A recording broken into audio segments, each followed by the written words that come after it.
Десетици пациенти примале погрешна терапија на онкологија, а некои ниту тоа. Во текот на истрагата обвинителите ги прегледале досиејата на сите најтешко болни кои во периодот од 2018 до 2022 се лекувале на клиниката за онкологија, период кога со неа раководеше осомничениот екс-директор Нино Васев.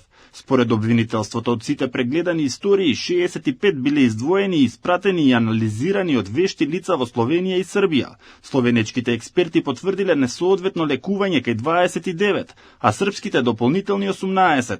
За ова насредба во обвинителството, обвинителите ги информирале представниците на онколошките пациенти. Во наредниот период обвинители ќе ги контактираат пациентите кај кои било утврдено пропуст во лекувањето, да ги посоветуваат за нивните права како оштетени. Дел од овие пациенти за жал се починати, дел се уште на терапија.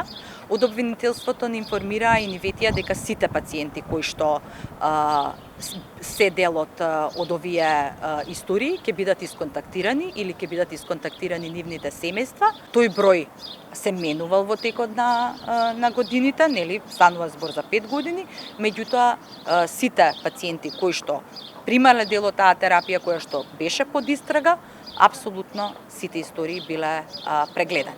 Маријановик вели дека најмногу погодени биле пациентите со рак на дојка, бели дробови и дигестивниот систем. Без оглед на кој тип канцер го имале пациентите, доколку нивниот случај бил за биолошка терапија, примал биолошка терапија, се разгледани и се дел од целокупната истрага. Најголемиот број на пациенти кои што се на биолошка терапија се најчесто града, бели дробови, дигестивен систем. Начинот на давање терапија се менува. Од сега тие прво ќе треба да бидат одобрени комисиски со согласност на пациентите.